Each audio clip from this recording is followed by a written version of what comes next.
Assalamualaikum warahmatullahi wabarakatuh. Hey guys, welcome back with me Febri FKN.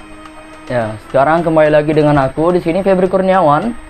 Yang pada hari ini kita akan membuat video ngobrol spontan, di mana nanti akan ada satu topik yang akan aku buat kalimat atau kata-kata secara spontan, dan itu hanya sekitar 5 menitan. Oke baik, untuk tema yang sekarang ini aku ngambil tema mengenai jodoh. Oke baik, jodoh itu adalah sebuah takdir. Jodoh itu bervariasi, ada yang datangnya secara cepat, ada yang datangnya lambat. Itu semua tergantung dari ketetapan Allah Subhanahu wa Ta'ala. Jodoh adalah cerminan diri kita. Jodoh kita juga akan baik. Apabila kita baik, insya Allah jodoh kita juga akan baik. Apabila kita masih banyak kekurangan, nanti kita akan dipertemukan dengan orang yang sama dengan kita. Wah, bisa spontan. Sekarang kita maunya bagaimana? Kita mau jodoh yang baik atau tidak? Kalau misalnya kita pengen jodoh yang baik, maka kita harus memperbaiki diri. Dirasa-rasa kayaknya diri ini masih banyak kurangnya, maka cari kekurangan itu lalu perbaiki. Itu adalah cara untuk menemukan jodoh yang baik. Jika kamu menginginkan suatu hal yang baik, maka lakukanlah hal yang baik, maka kamu insya Allah akan mendapatkannya. Jodoh itu bisa datang dari mana aja. Ada yang dari jauh datang untuk bertemu dengan kita, ada yang dekat rumah kita rupanya. Itu semua sudah menjadi skenario Allah. Jodoh ada di dekat Nagoya? Bukan, itu adalah kecamatan jodoh. Ada satu pertanyaan mengenai jodoh. Apakah pacaran termasuk jodoh? Menurutku bukan. Mengapa?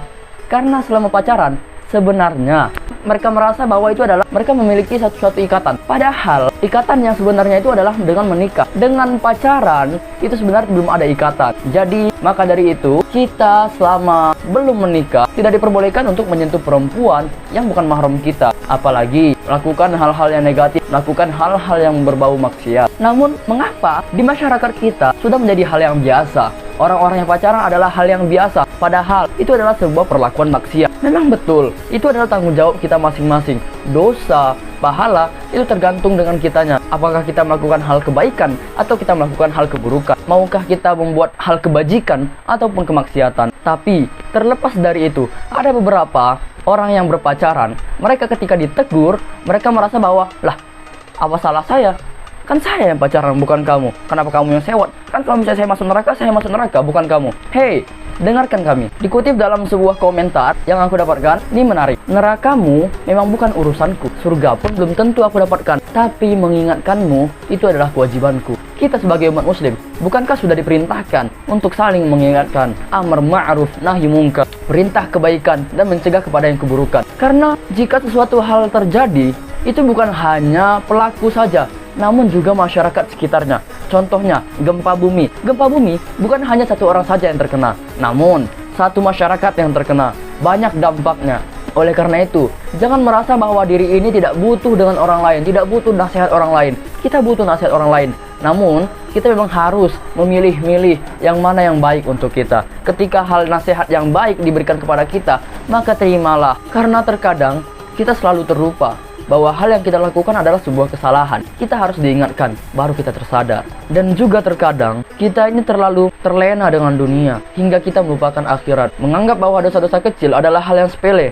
Itulah kesalahan kita. Termasuk dosa yang besar akan menjadi dosa besar. Dosa kecil bisa menjadi besar. Apa yang menyebabkan? Ketika kita menganggap remeh dosa-dosa kecil. Kita merasa bahwa, oh, ini kan cuma dosa kecil. Dosa kecil, ketika kamu biarkan, ketika kamu merasa hal yang sepele, maka dosa kecil itu akan menjadi besar. Orang-orang banyak yang terlalu bangga dengan kelebihannya. Dari kamu, apakah kamu cantik, apakah kamu ganteng, apakah kamu kaya, apakah kamu miskin. Allah tidak melihat itu.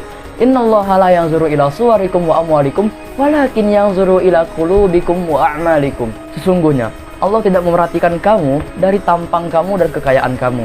Namun, Allah memerhatikan kamu dari hati kamu dan perbuatan-perbuatan amalan kamu.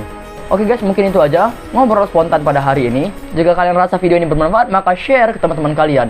Jika kalian rasa ini tidak bermanfaat, maka cukup berhenti di kalian saja. Like jika suka, dislike jika kalian tidak suka. Unzur maqala wa la tanzur man qala. Lihat apa yang dikatakan, bukan lihat siapa yang mengatakan. Nun wal qalami wa ma yasturun. Assalamualaikum warahmatullahi wabarakatuh.